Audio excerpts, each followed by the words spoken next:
Hello and welcome to the latest edition of the New Haven Independent Vlog News Summary, direct from our newsroom, otherwise known as my Compost Heap. Let's see what stories we're working on this week. Whoa!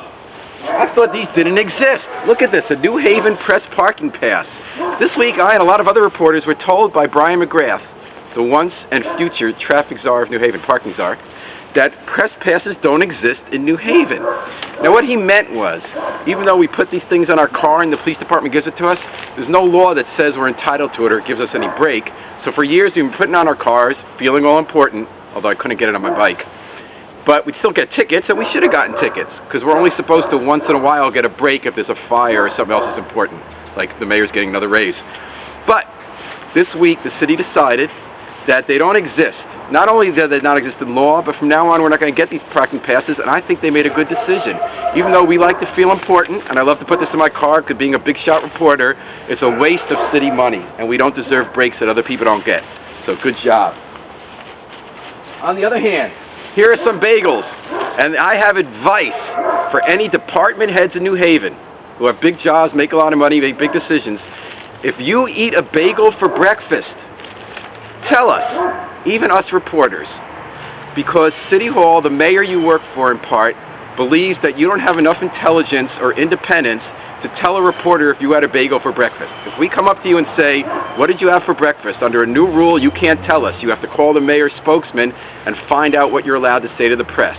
Now, even in a tin pot dictatorship in the third world, as opposed to New Haven's tin pot dictatorship, that kind of gag rule doesn't work, so this new gag rule isn't going to work. But people are intimidated. I say that department heads in New Haven have enough intelligence, they have a thought in their head, and they don't work just for the mayor. They work for us too, and they're accountable to us too, and they should be able to explain things, not just how they eat for breakfast, but what decisions they're making in the public, without going through spin control and thought control in City Hall. If they don't, then they have no business being in the city, and if that's the kind of people we're hiring, then government is not about serving us, it's about political power and control. What else are we working on? Got this in the mail today, my Pace Car sticker decal, gonna slap it on my car. City Hall is distributing this, and they're a great idea. It's not force of law, you put it in your car so you let people know that if you're, God forbid, driving the speed limit instead of speeding, if you're not cutting people off to be in a rush, they shouldn't honk at you, they shouldn't get mad. You're saying, I'm trying to set an example and drive right. The reason I got it is because I believe in it, not because I'm a good driver. I'm not. To me, it's like wearing a yarmulke. It's saying I'm like anybody else, and I act in ways I shouldn't. By having a reminder to me at all times that I'm supposed to behave better, I'm going to try to do better and be a better member of society. Good program. Go to the city's website and get one of your own, and let's all drive better. Uh-oh, there's a compact fluorescent light bulb in my compost heap, which means I have to come up with a bright idea, which is hard for journalists. Well, let's see, what was in the news this week? Raises. As expected, the aldermen are falling over themselves to give a last-minute raise to the mayor. You know what happened. The mayor waited until after the election to put in for a huge raise, even though he should have done it earlier so we could have debated it and had time and the public could have held him accountable. Instead, he rushed it into last minute when it was safe after a vote. And as expected, the aldermen are pretending that they're scrutinizing it. They're rushing it through, and they're saying, we'll just give you less than you asked for. We'll still give you a huge raise, but not the huge raise you asked for. The fix was in. But here's my bright idea. I don't know if it's a bright idea. People are also upset because the city clerk got a raise. He's making $50,000 for what's essentially a half-time no-show job. Not only a full-time no-show job, a half-time no-show job with a full-time salary and benefits.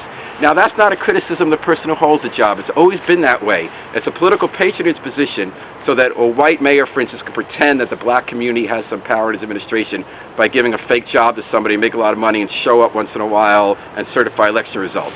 In fact, the city clerk's office is run well by experienced people who are on staff. So what should we do about it? Let's change the nature of the job. Let's make it into a watchdog job that serves the public. Here's what I mean. We don't need the city clerk to run the office. They do have some responsibilities, certifying election results, going to board meetings, certifying that, and they should continue doing that. But let's use all that data we're getting at the city clerk's office to serve the public. Let's let the city clerk be in charge of preparing reports for every neighborhood once a year about who's buying property, what out-of-town landlords or slumlords or lenders are responsible for problem buildings, who's getting cited the most, and how do we track them down through LLCs and other kind of evil corporate ruses. Let's get the data we're getting from licenses and voting and real estate flipping, and get understandable information on the internet and in public management team meetings through the city clerk to help us take control of our community more. That's my bright idea. If the city clerk wants to change the job that way, or if somebody else out there wants to run next time and turn it into a meaningful job for a city, you heard it here free and it's yours. Until next time, this is the New Haven Independent Vlog News Summary, and remember, always pick up your trash.